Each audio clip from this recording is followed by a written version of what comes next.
evening and welcome to Meticulous Moments. My name is Juanita Kapp.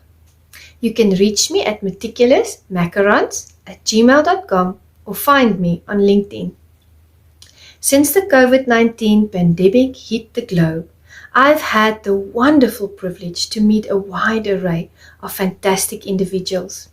These individuals have truly touched my life in so many positive ways. Amongst this group of people, there are authors, public speakers, life coaches, poets, leaders, and visionaries. They are the unsung heroes of our time. Therefore, I decided to start the Meticulous Moments movement out of a sense of my gratitude. It is my way of giving back to the community. Let us share and reshare their stories in an effort to build a better society.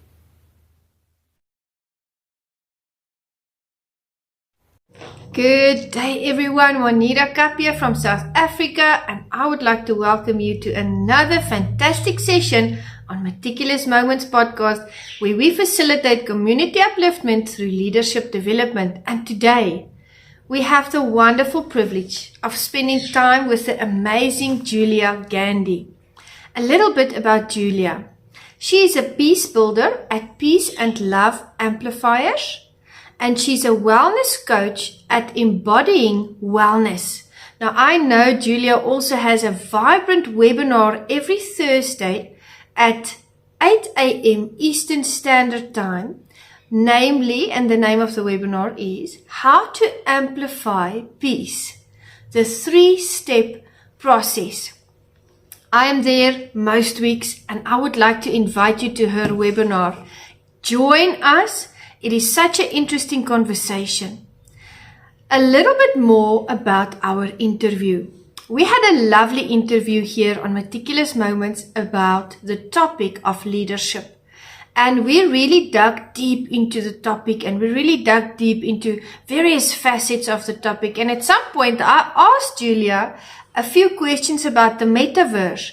And we landed up talking about Marvel and DC. So be sure to watch this interview. It's very interesting, it's funny, it's amazing, and it's going to edify and elevate you. Enjoy it with us. And with that, we want to welcome our special guest and my friend Jules. Welcome, Julia Gandy. Good day, Meticulous Moments audience. Thank you so much for joining us for another lovely session on this podcast, which aims to facilitate community upliftment through leadership development. And today, we have the wonderful privilege of spending time with the amazing Julia Gandy. Welcome, Julia. Hi, thank you so much, Juanita. It's lovely to be here, and I can't wait for our conversation. So I am in New Jersey in the United States, and I am a health and wellness coach. Your inner peace coach is more appropriate.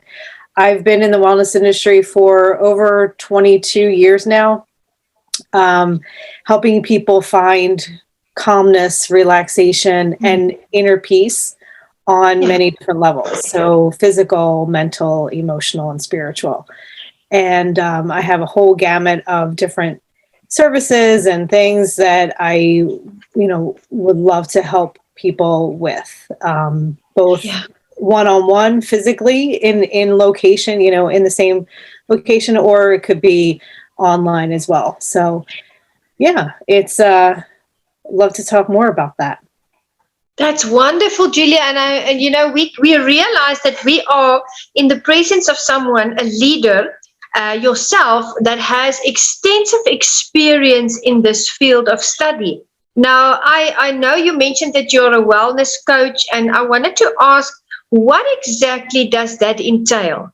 If you speak about being well, because I know, for instance, we've had sessions before, but some people in the audience, this term might be fresh in their minds. Would you explain to them exactly wellness? What is the approach that you take when you use that phrase? Yeah, so to me, wellness is the ability to navigate your world with the highest intention, with the highest the highest and best for all concerned. So how can I do that well? I'm not a nutritionist. I'm not a yoga instructor. I'm a massage therapist. I've studied that for, since 1999. That's when I got into that field. And, but what happened was I quickly realized when, early in my career, that people would lay on the table and they would say, fix me, like literally fix me. And okay, but I only have you for an hour. You have you for 24/7, right?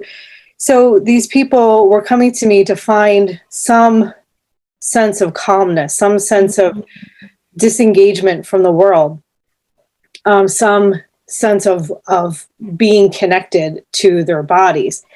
So, whether it's stress reduction or whatever, but what I realized is that,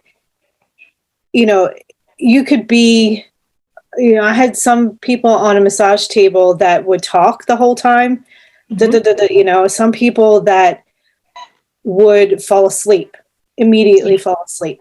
Then there were some people that would as soon as because I did a lot of at-home visits at first, I would take my table to people's homes and set up. Yeah.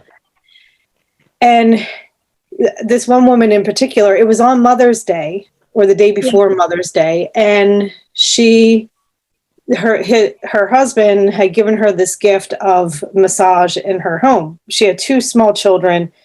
So we set up in their one bedroom, and I'm working on her. And as soon as the massage was done, as soon as it was done, she was up and taking care of the kids, right? So there's no, I realized that it was people need to find ways to find relaxation, find that sense of connection on not only their physical levels, but their mental, their emotional, and their spiritual levels. So I did a lot of study on how to help people on those different levels. So, I I became a Reiki master. I learned, became a medicinal aromatherapist.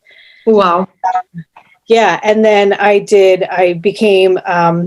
went to a 2-year seminary on inner peace building. So the first year was how to find peace within. And then the second year was how to bring that peace out into the world.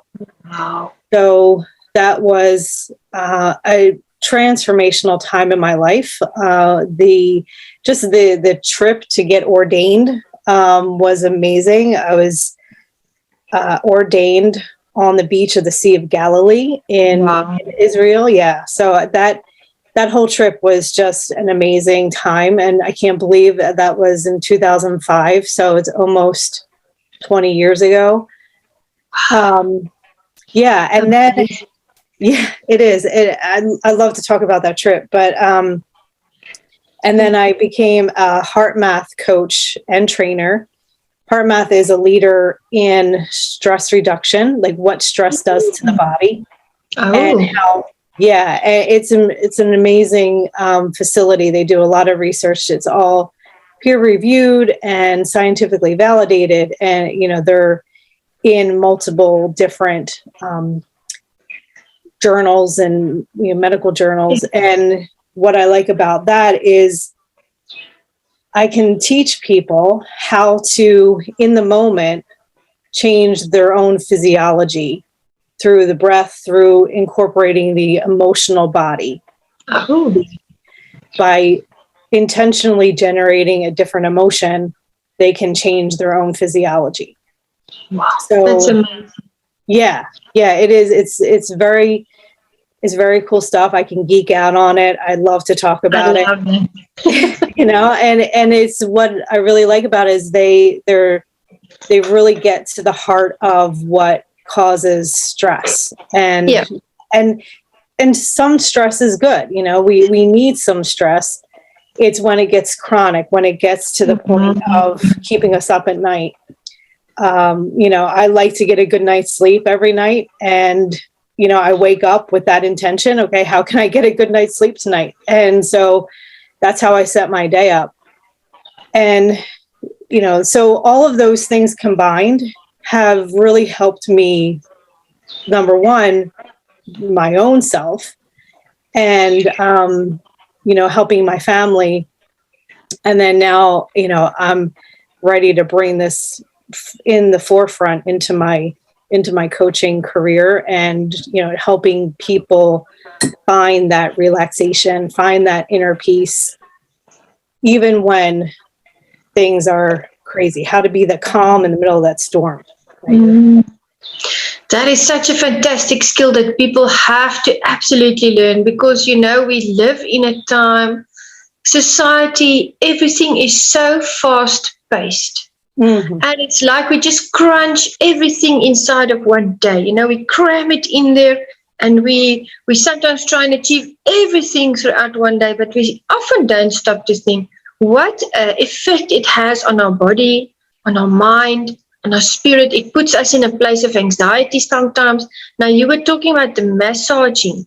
That is such a wonderful way to reduce stress and to balance someone out their energy, like you've taught us. And I was thinking, I had such a tough training session yesterday. If you were close to me, I would have booked a session, but I probably would have fallen asleep on the table.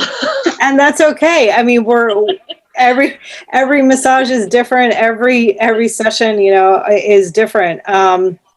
And yeah, I think massage, and I've always been more of a massage as therapeutic than massage as a,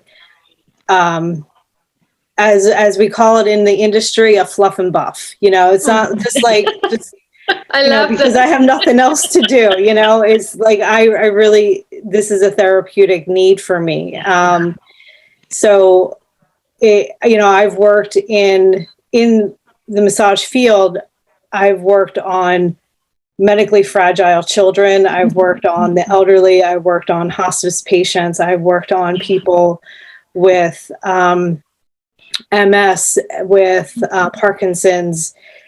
And it's just that sense of touch, that good touch that, especially during the pandemic, we realized how much we need connection, that physical touch. What if you don't get it? It's called touch deprivation, and it has multiple different levels of things that go wrong in your body on many different levels, not only physically, but mentally and emotionally as well. Wow. That, we don't realize, again, because what you're saying, is that we are in such a fast-paced world. And where I live in New Jersey is very, very fast-paced, where it's very populated, very condensed. The energy levels are so dense that you still, if you're not like getting, even just a hug, or just some kind of comforting touch on your shoulder, or it does something to us that we don't really recognize right away.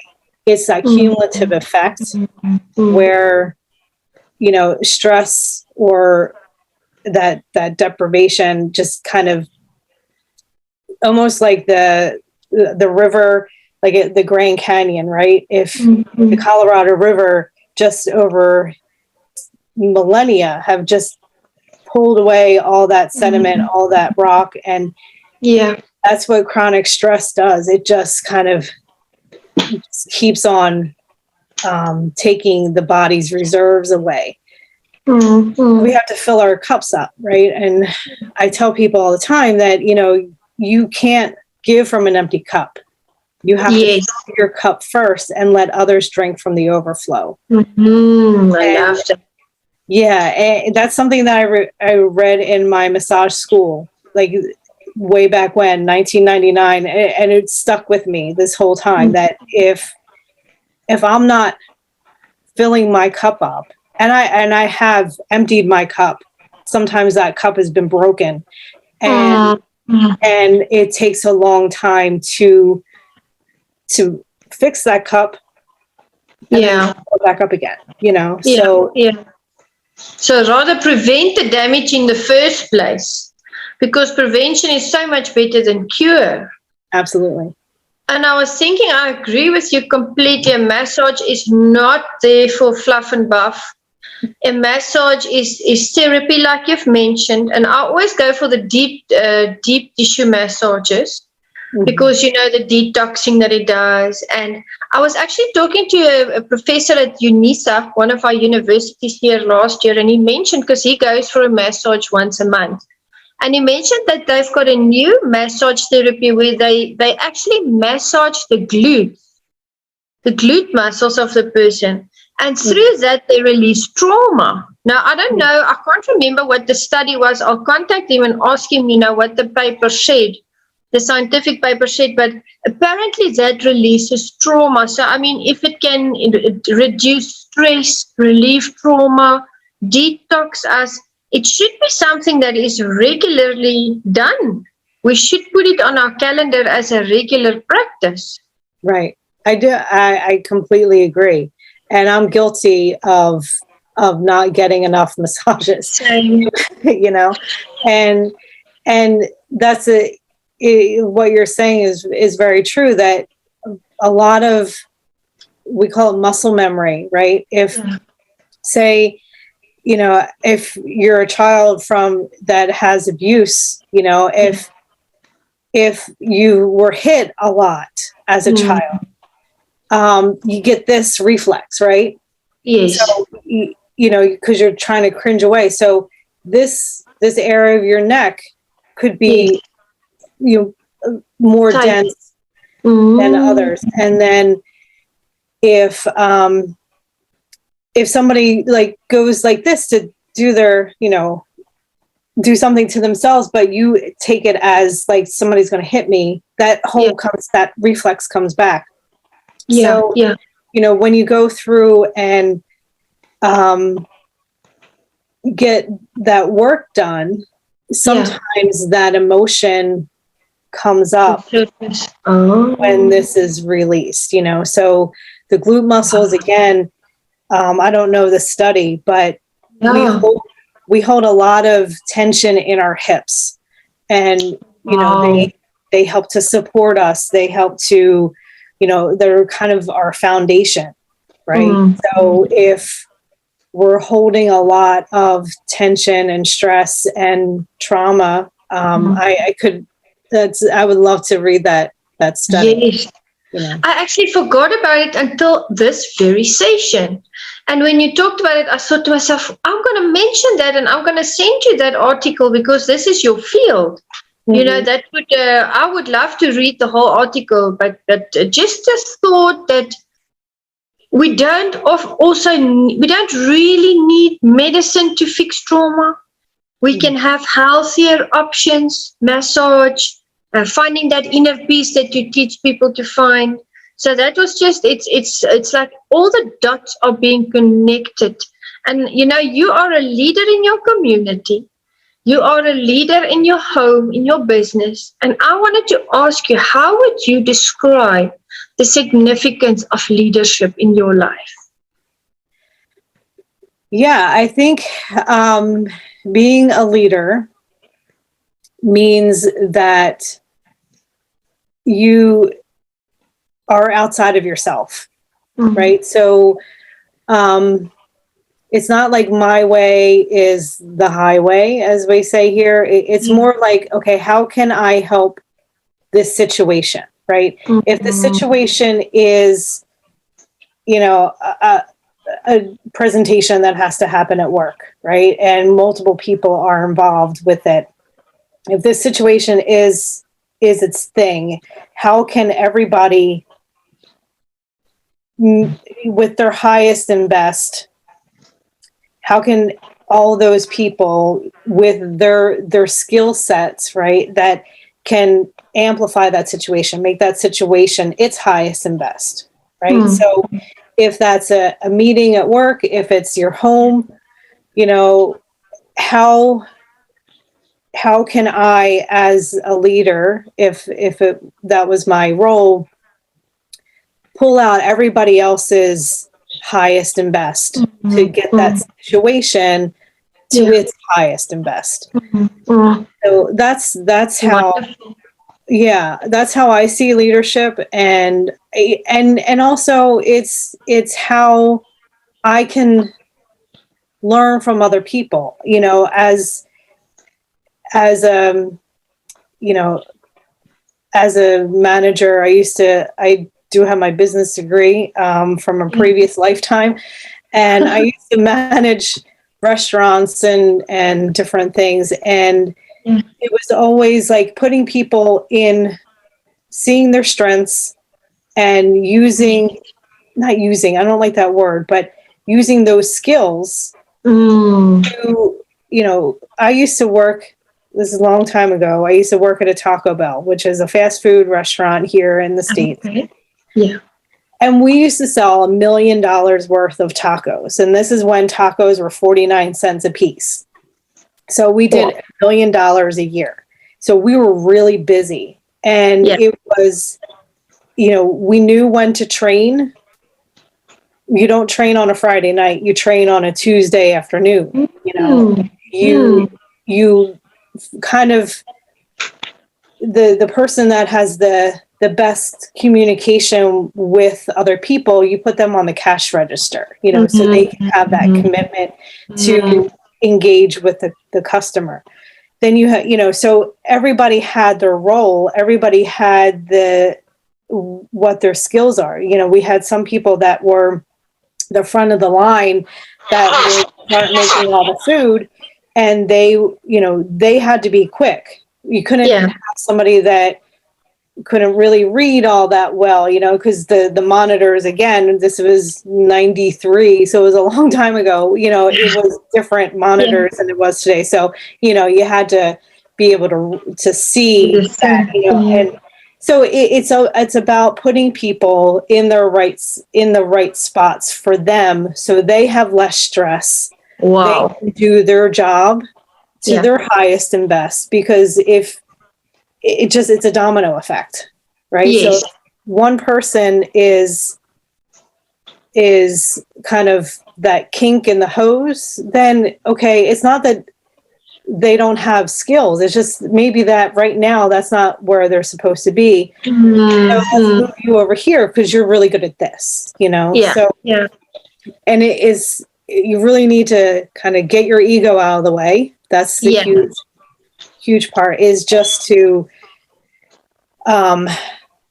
really see that situation as its own thing. I love that answer, and I resonate with that, because in the ministry we also we took that approach, much like in the corporate world, because we would have people that would want to sign up to greet people at the door, but they were actually a very skilled musician. And then we'd have someone in the music team that really weren't performing, you know, to their utmost capabilities, and they would be better suited to, you know, serve at the door to greet people. So what we did is, instead of, and I'm sure you took the similar approach, instead of just swapping them and not asking them how they would feel about it, we took them on a journey of discovering their strengths and their weaknesses, and we would lead them to the conclusion. They would actually reach those conclusions themselves, that they had a different, you know, anointing or position that they could fill. And it was so lovely always to see that their heart was really for community. So eventually, when the changes or the swaps did come, everything just went smoothly like a well-oiled machine, because, you know, suddenly everyone was flourishing in their ministry. You can't put someone in a discipleship course and tell them to do training if their strong point is to work in the welfare department and they have a way with people, you know, in the sense that they can do good in the community and community work. So I absolutely resonate with that. And, you know, your role is so significant, Julia, because really we need we need more peace. We need more inner strength. I think also what you mentioned, what really spoke to me was the fact that COVID broke us up in a sense as a community, because suddenly, we are people that want to talk and share and be together. We are designed that way, and all of a sudden we were locked up in our houses for weeks on end.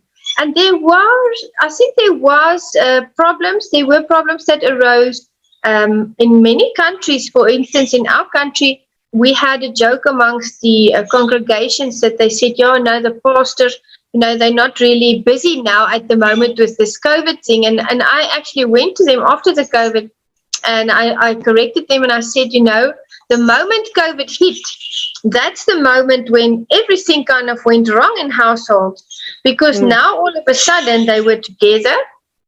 Some people could handle the COVID, some people didn't handle it so well. And, really the issues that they had in their family, they couldn't rush to work, rush to school and just avoid those. They were cooped up in a building together in their homes, and they had to face them. So there's a lot of work to be done. Our peace has been disturbed through COVID. And like you said, it has to start with self. Now, you have a wonderful webinar on a Thursday, 8 a.m. Eastern Standard Time, which I attend. And you did a phenomenal presentation last week as well. And you take the science and the spirituality and you bring, that gap closer, as you've mentioned. Would you like to give some highlights on that? Because I really want the audience to take heart of the fact that there is this wonderful peace building webinar every week for free. And it is only there for the upliftment of individuals and their families. Please elaborate on that for the audience. Yeah, thank you. It's through the peace building work, and also through the Heart Math teachings and a lot of other teachings as well. But I particularly have used the teachings of Heart Math. And so as a peace builder, right, and it's taken me a while to get here, right? Because I've been very anxious and very angry since childhood.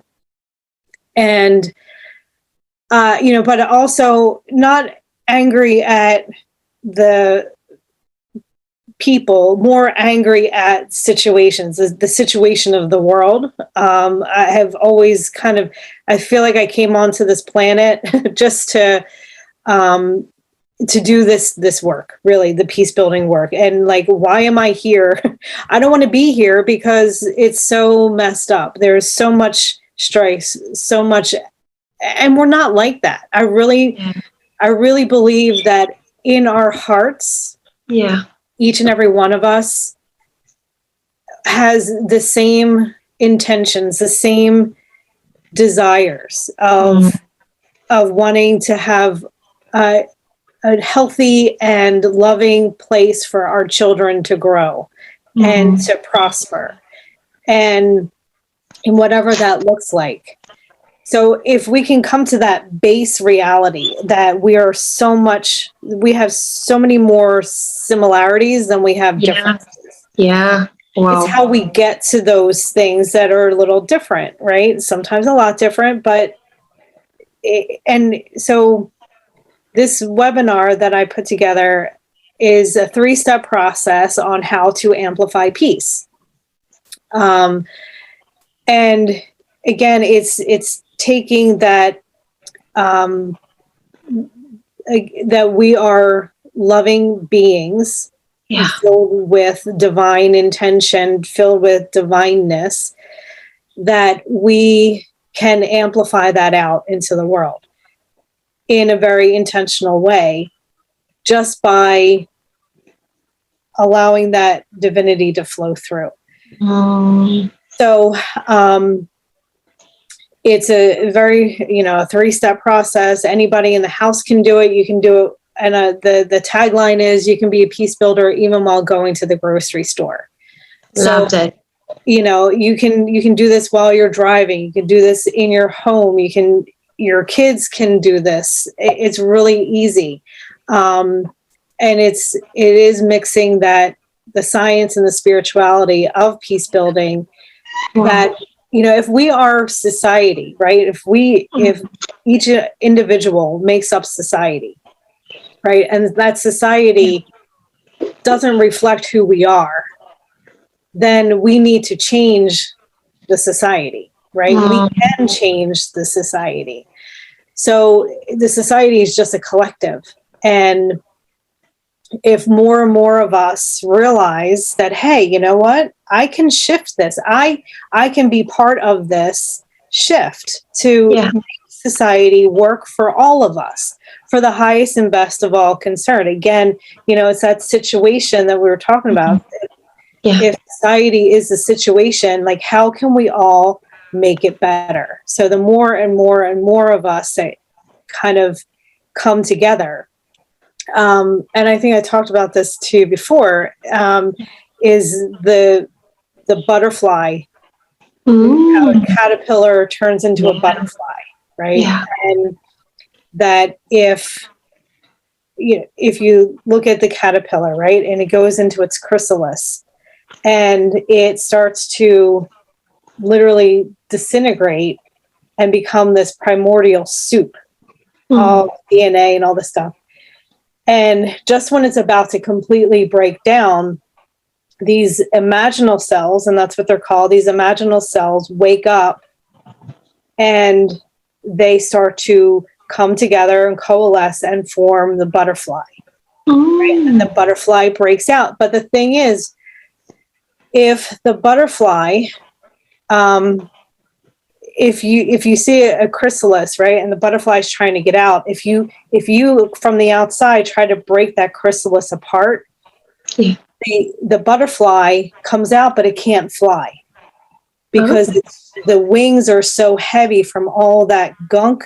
That's that primordial soup. It's almost like, it's birthing.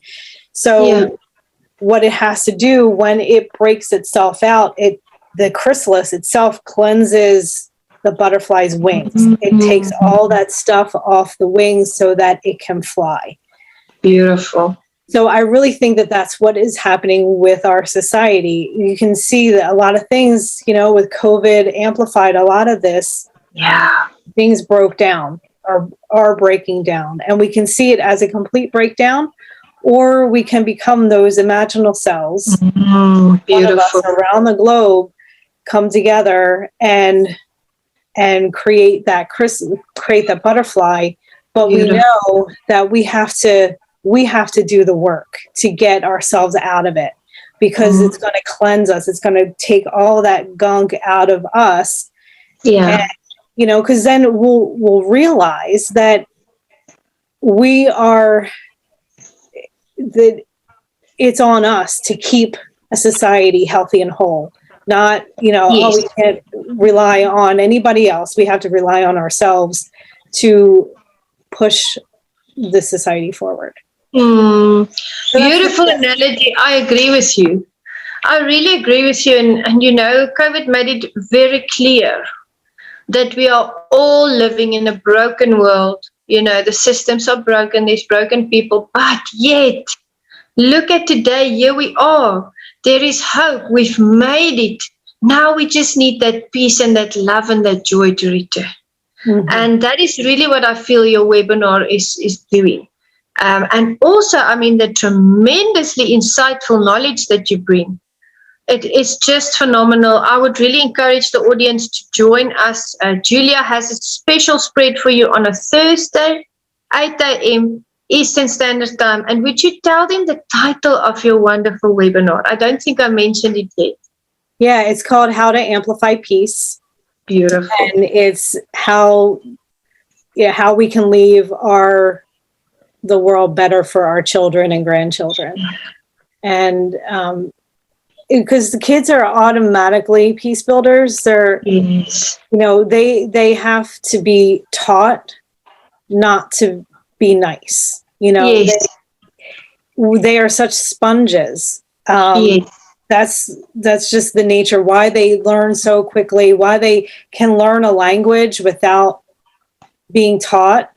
how to teach, if you ever think about it, right? Do you ever you teach like this is an apple, but you don't teach them what a verb is and what a noun is and what an adjective is, all these things. They pick it up. Excuse me. And so we're as from birth to about 7, we're all, as children at that age, we're all in this almost hypnotic state because we're just pulling everything in. So if we teach kids that at that age that they are beautiful, they are healthy, they are strong and vibrant and loving, and they are loved, then they grow. That's the circuitry that's laid down within them, and how to be kind, how to be compassionate, how to be all these things they pick up from, or how not to be nice or not to be kind. Yes. So it's up to us as the adults to teach the children coming up by our example, right? So again, we have more similarities than we have differences. And I think, and when we can choose to come from love and not from fear, then we can create that society to help those kids to I agree with you. You know what I was thinking when you were talking, when you were explaining that so well, you articulated that so phenomenally well. When babies are born, doesn't matter what religion they follow or what religion they're born into, doesn't matter what culture they are from, what race.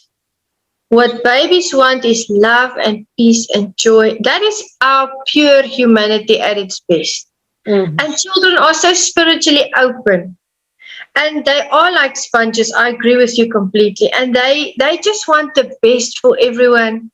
I've seen at the churches that I've worked in how little ones pray for each other. It is when people go through life and suffer trauma and have disappointments and all of these trials and tribulations that they really become bitter, I'd say sometimes in a sense, and that hope is, replaced by sorrow, and that joy is replaced by anger, and the peace is replaced by fear. And I really feel that your webinar and what you do as a life coach as well, a wellness coach, is to replace, whatever came in the interim with what it is supposed to be. Yeah. You recalibrate individuals, and what you're doing through your webinar is you're really recalibrating the views of society for us to realize that, yes, we have so much more in common than we realize. We are all just human beings. We want love, peace, joy. Can we imagine what the world would be like if that was the case? If everyone was out there just trying their best just to elevate others, it would be amazing. Yeah. And to take your point a little bit further is that we need to give each other the benefit of the doubt. We need to give each other that she's doing the best she can right now. Beautiful. Whoever that is. It could be a stranger, it could be your mother, it could be your daughter, it could be anyone. That she's doing the best she can right now. I'm going to give her space. I'm not going to jump at her. I'm not going to make the things worse. I'm going to, I'm going to give her some love. I'm going to send her some love. I'm going to, whatever it is, and hold her in that space until she comes back to who she is. Right. And there's one technique that I help people with, it's a heart math technique, and it's part of I have a new series that I help people with. It's called Embodying Wisdom, right? So it's helping people kind of reconnect with their own intuition, their own divineness, their own inner wisdom. And we go through a couple different steps. And the main thing is to not only to tap into your own wisdom, but to release the stored significance about certain events that have happened in your life. That, again, in my spirituality, I know that I am more than my physical body, right? I know everybody is more than their physical body. Absolutely. So, if we can start our day with that and walk through our day with that, navigate all these different events that happen in our lives with that, I am more than my physical body, then it kind of separates. We can find a different space than just being here in this 3-dimensional body. So, this embodied wisdom series is designed. It melds the heart math techniques and the teachings with some either on the table work or connection online, just one-on-one, and we walk through these techniques together. And then so it's a whole thing where the person can really connect with something that is triggering them, something that is blocking them, and the why. And I've had a few people come through this that have been blown away by, like, something happens in this. I use my own, I tap into my my guidance, and they tap into their guidance, and there's something that happens, and it's just amazing. I've had amazing results. And again, it's that we're more than our physical bodies, and so how can we intentionally tap into that right now, it's again, like, right now you are a divine being. Right now, everybody you see is a divine being. Right now, it's not like, okay, later, when you turn 50 or when you turn 60, it's right now. It's always right now. Love that. Yeah. That's wonderful. And Julia, we had a very, very interesting discussion, and I'm thinking about that now because I agree with you. We are so multidimensional. And we had a lovely discussion on energy the other day. And I've been telling people for years, you carry a presence when you go into a building, where you are, even online, you have a presence. And you should really hone that presence and make sure that your presence is always a positive experience for other people. Now, you did a wonderful presentation, and it also spoke about energy and how our heart has a magnetic field that emanates. And after the session, I said to you, you just connected the things for me that I've been teaching loosely as different things. You brought together. And now I understand why I've seen the world, I've been seeing it, why I've been seeing it this way, and why I've been talking about presence all these years. But really, we need to teach people about this. So would you explain to them how you explained the magnetic field that resonates and what it carries and how it affects other people? I don't think people realize how important it is for us to be calibrated in ourselves and balanced in ourselves in order to also, just through our presence, make a positive difference. Will you explain that to them? I found that so tremendously insightful. Okay, so I'll tell you a story to set, and this is part of the webinar, a small part, but it tells a story about. And what we're talking about is that quantum field theory, right? And I'm not a scientist, but I love to talk about quantum theory. I love to learn about it. I could listen to books about it, whatever. So there's this story that it's two sets of scientists. Okay, so you have an older pair of scientists and you have a younger pair of scientists, and they wanted to study how music affects plants, right? What kind of music do plants really like? Okay, so they figured, okay, they're going to try to do classical and rock and roll music to this group of plants.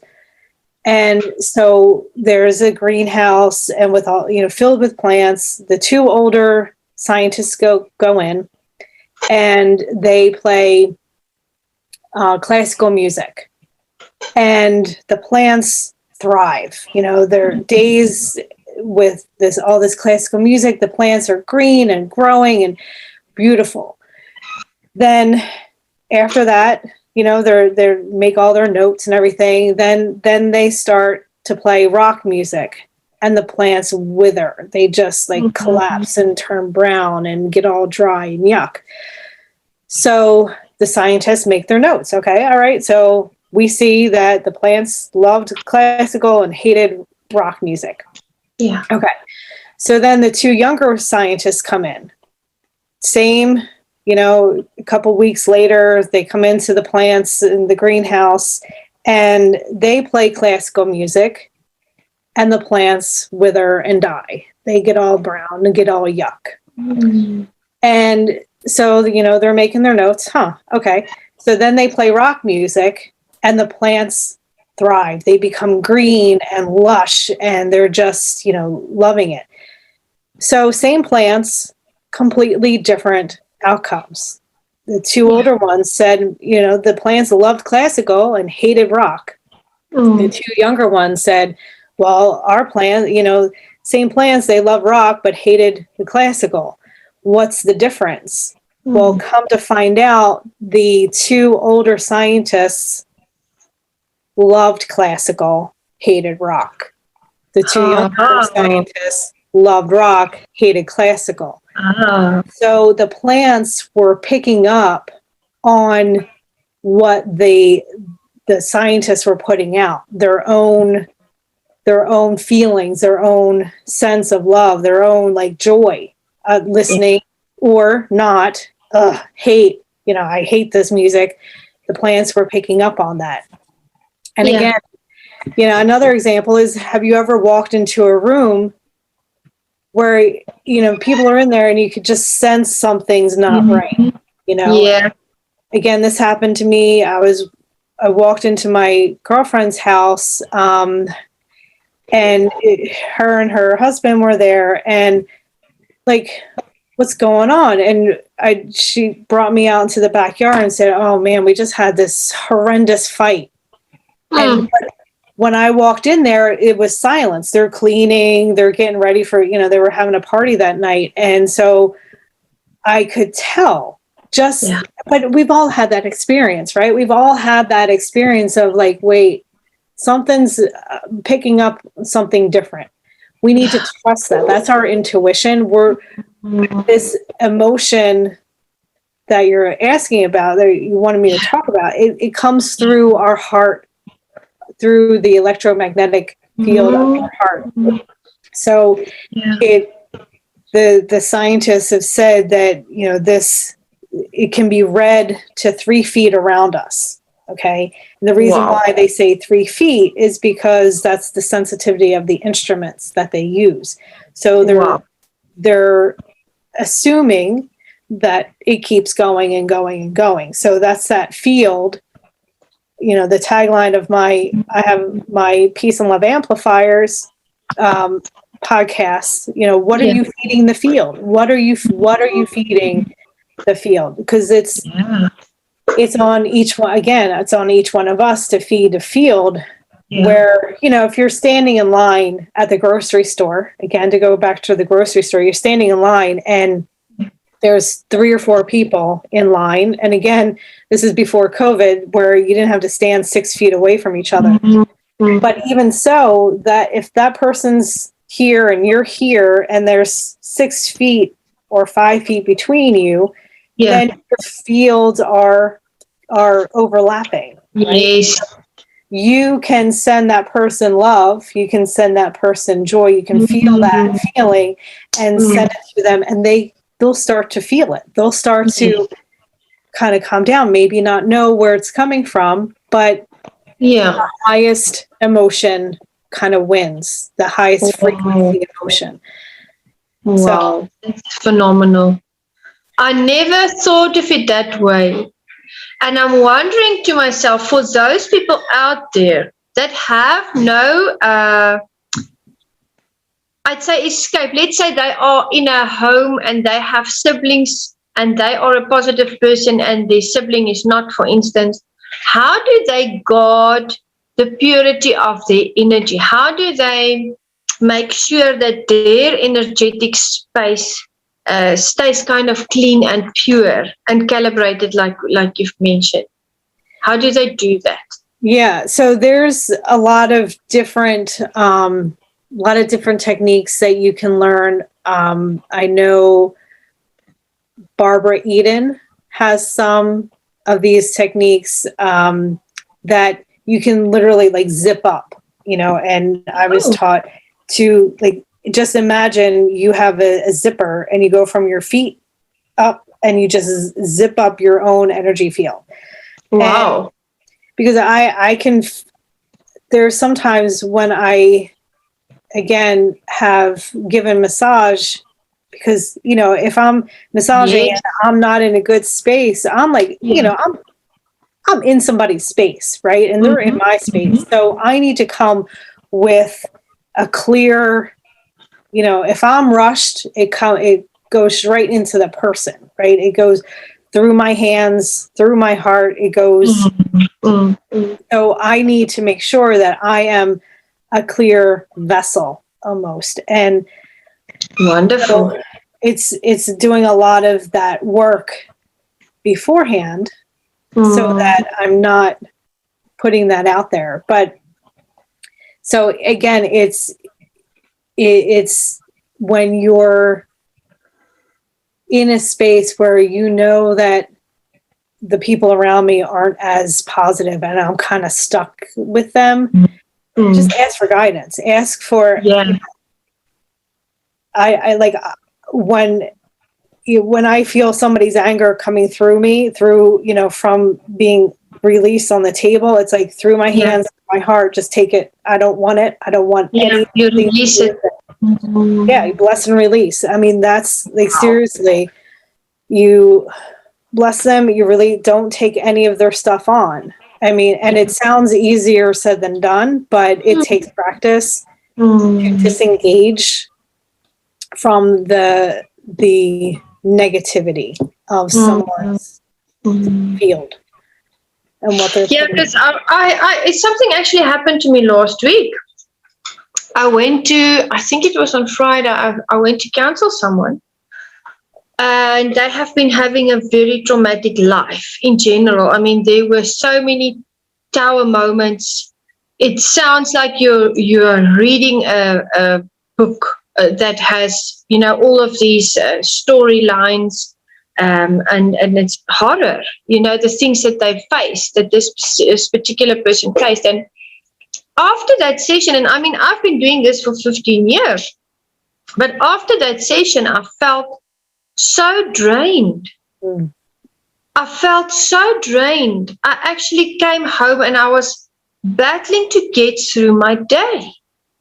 And I thought to myself, why now? Because I've been doing this for years. I know how to guard, myself and my prayers. And so it was just, maybe sometimes we just need to practice it a little bit extra.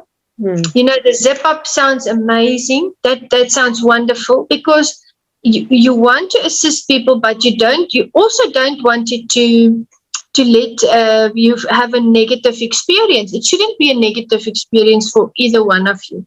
So I was really, it took me a day or two just to get back to myself and to really practice self-care. And I mean, that comes with the territory. So when you were describing how you massage someone and you bless and release, I thought that is just an amazing idea, because otherwise it all comes to our energy field and it sits there. Yeah. And it's a weight to carry. It's heavy.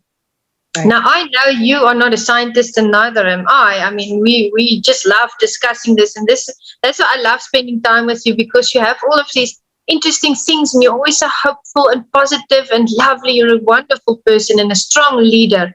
And I want to ask you, do you believe in a multiverse? What is your view on that? Because I know there's a lot of movies coming out about multiverses and all of those things. What is your view on that? Well, I'm always the type that, like, I don't know, but I know enough that I don't know, like, Same. but there's things like you have a dream, right? And I'm a huge Marvel fan. I love all things Marvel. So yes, I do believe that there could be, a multiverse. Yeah, it makes sense, right? Yes. Like you think about deja vu and all these things, like, a really vivid dream. I had a really vivid dream the other night that I woke up, I'm like, oh, it's not really real. Okay, I'm still here. Oh. Like, it was so vivid and it was really upsetting.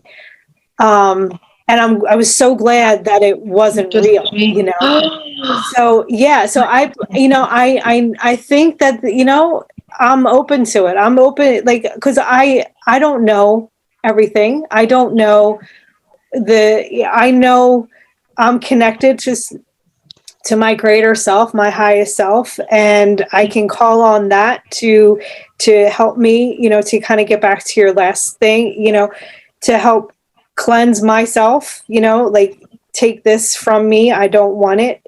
But the one woman, I was in her class, I forget her name. It was about past life regression. Mm-hmm. And she said, she held up a glass. Yeah. Said, this is you, right? This glass filled with water is you, but you are the whole ocean. Wow. Your physical body is just this glass, but you are. So who knows what else is out there, And I've had experiences that are kind of can't really put into words that easily. So, I'm open to all things that if I can sit with it and it resonates,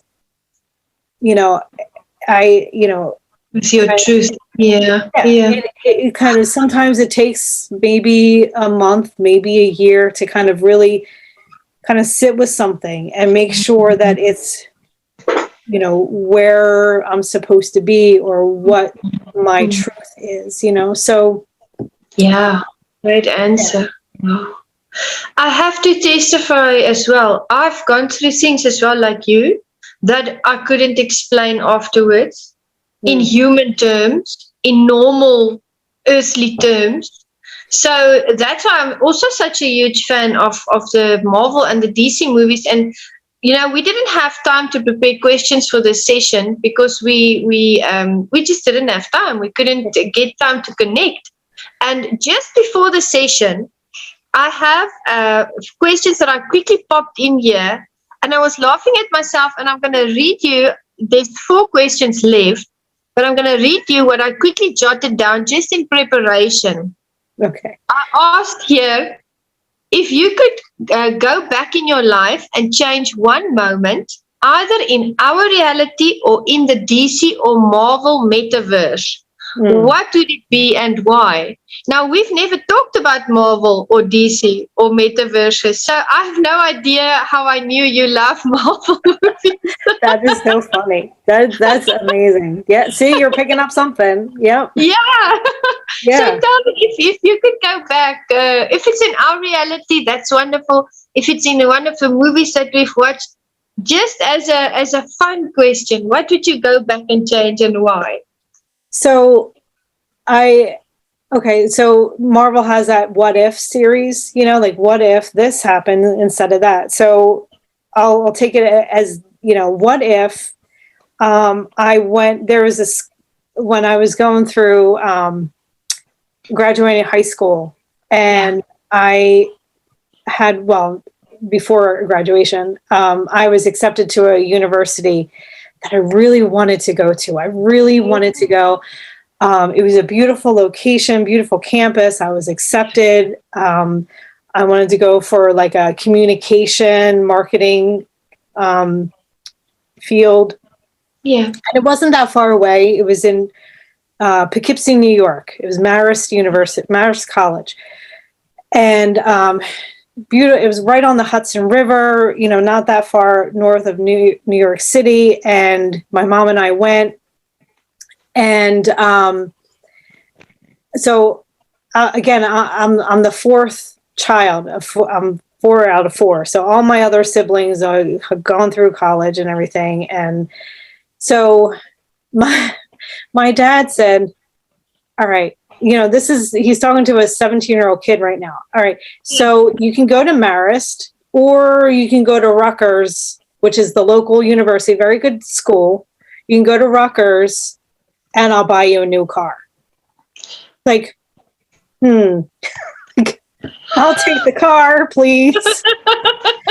So that's my big what if. Like, what if I went away to school? Wow. What if I went away? Because I had a boyfriend then, and I didn't want to leave him, and then then I got married to him, and then we got divorced. Like, it could have set up my life a little bit differently.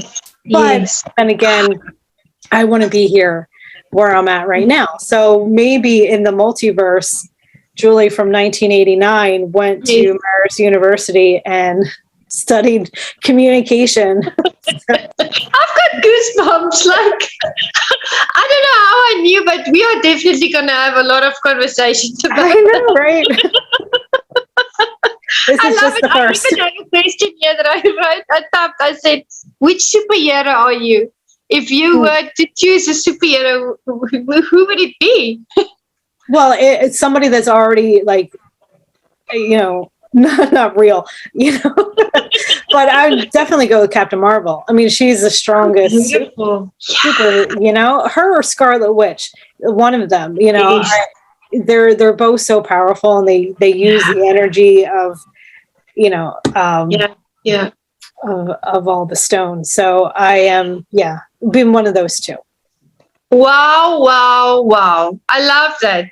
I pictured you as the witch one because you also make me think of her, your hair and your features. Scarlet Witch. Yeah. I love that. I would have chosen Black Widow because she loves martial arts and I love martial arts. Well, there you go, right? That fits. She's awesome. She's the only Avenger that doesn't have, her and Hawkeye, but they're the only ones that don't have a superpower. They're just powerful humans. So, I think she's the strongest one because she doesn't have any powerful powers. Yeah, awesome. Now we will definitely continue this conversation. I am sure of that, my dear friend. Now we have talked about the webinar. We have talked about, your mindfulness coaching practice. I would love for you to also tell the audience, I've noticed on social media that there's twice in a week, I think it's around noontime, that you also do a meditation. So for those in the audience that want to experience that, generating of that inner peace and calmness, just explain to them how they can find you and how they can participate. Wonderful. Thank you. It's just something that my book coach has, he's like, okay, you really need to start, putting yourself out there more. So what we're doing is Reconnect at noon. And again, you can do this at any time. It doesn't have to be noon my time or your time. It could be 5 p.m. your time. But the gist of it is to just reconnect. Take 5 minutes, kind of like what you were talking about before, is when we get so overwhelmed, so pulled, and we just keep going and going. It's just it doesn't take a long time to just stop and breathe and reconnect to that divinity, to the earth, to just ground down to where you're at right now in space and know where your body is. Like, my hands are here, my arms are here. It's like just physiologically getting grounded and also connecting that mental, emotional, and spiritual bodies. So it's literally, it's 5 minutes that you can, it's on Facebook Live, and you can find it on my personal page, Julia Gandy. And so every Monday and Wednesday right now at noon, but they're up there. You can scroll through and find, go to my page or whatever and find them. But it's helpful for me. I mean, that's one thing that I try to do every day, is just even a couple times a day, just stop. And, and like, okay, take, because I can get myself ramped up, and I can feel my body kind of like, when I get overwhelmed, to keep going and going and going. And it's like, then you're running around like, okay, I got to do this and this and that and this and that. Yeah. And it's like, okay, just stop. Just relax. And it doesn't take that long to you don't need a massage. You don't need to meditate for 30 minutes. Not that there's anything wrong with either one of them. This is just, 5 minutes. It could be just a breath. Wow. That intention of coming back right here, right now, where, how am I? What am I feeling? What, not what I want to be, like, what is going on right now? And again, that's what that is designed to do, is just to kind of come back to center. And it's something that you can do at any time. Yeah. And I have to say, I was in an ACT call with Austin J. Haynes, Mandy Robinson, and you were there. And just those few minutes, just recalibrated, restructured, re-energized the rest of my day. You did also, is it a meditation, or what do you name it? Yeah, it's just it's a very light meditation. It's just coming back to breath and feeling where you are in space. So beautiful. I sat there for a few minutes. We closed our eyes. You started speaking, and it really just helped me to get through the last few hours of my day. And when I went to bed, I actually didn't feel tired. I felt good.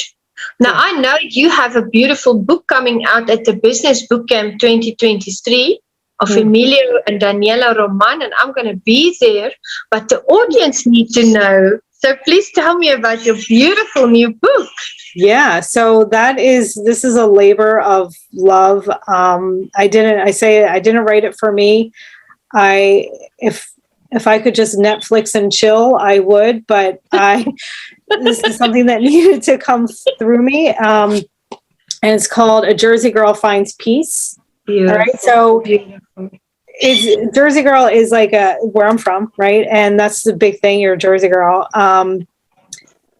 But it's not just a local thing. It's more of the metaphor of being busy, having so much to do, always feeling like you're on the go, always. And,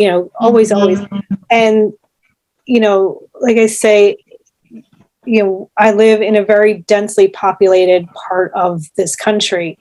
And if you think about Boston, Massachusetts, to New York City, to Philadelphia, to Washington, D.C., like we're like right in the middle of all of that, and so there's a lot of density, a lot of energy here. And I used to go on retreats and things, for weeks at a time, to Arizona or to Virginia, to Oregon, all these beautiful places.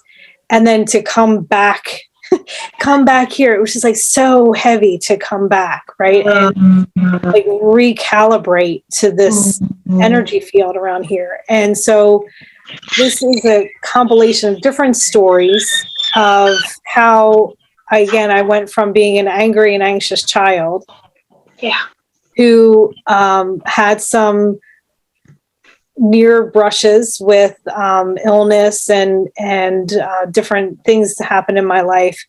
And then through my parents' divorce, through my early divorce, through like everything in my life falling apart, bankruptcy, and again, divorce, and all these things, and how every time it was like that chrysalis, right? It was like just when things were breaking down, things were breaking through.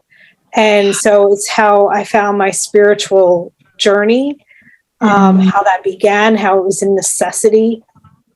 And then again, how you got remarried, got divorced again, had my daughter, all these different things. Each chapter is kind of a different nugget of things, but then, culminated with my journey with cancer.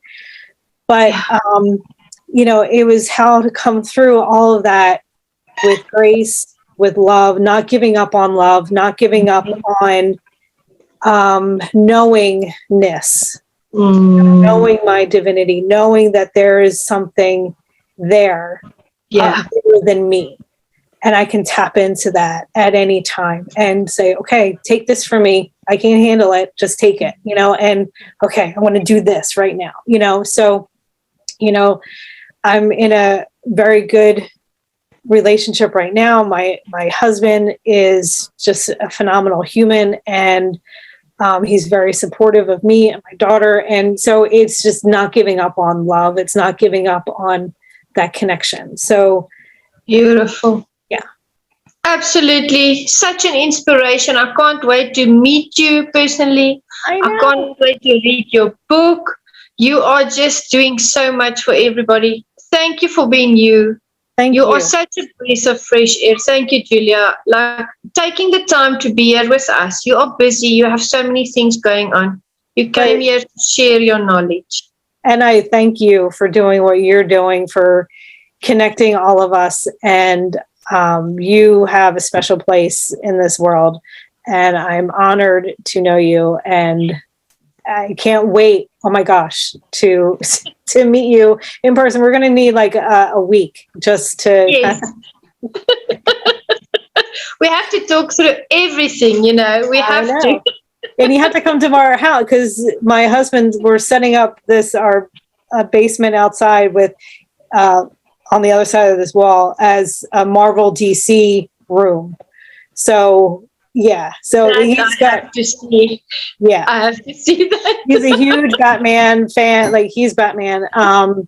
But yeah, we've got. Yeah, so by the time you come home. Yes. See, yes.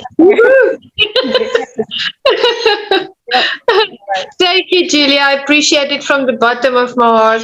And I want to ask you: do you have any last? Words of wisdom for the audience? You have been such a blessing. Please continue to shine like this. I really appreciate you. Well, thank you. And I would love for people to know that they are more powerful than they give themselves credit for, that they give themselves the opportunity to be. You are an empowered being. You are divineness right now. And when you tap into that, is when you get out of the small mind and you get into the larger mind. And that is something that's going to stick with us. Thank you very much. We really appreciate you. This was an informational, inspirational interview, but it was also fun. There was hope, there was laughter, there was joy. We went through the tough stuff as well. So just to show you, audience, Julia is such a dynamic speaker. Follow her on social media. Go to the noon, presentations that she does for those few minutes. Give yourself that break, and please be at the webinar on a Thursday, 8 a.m. Eastern Standard Time. You will not regret it. And with that, we want to say have a lovely day, and we'll see you in the next session. Goodbye. Take care. Bye-bye.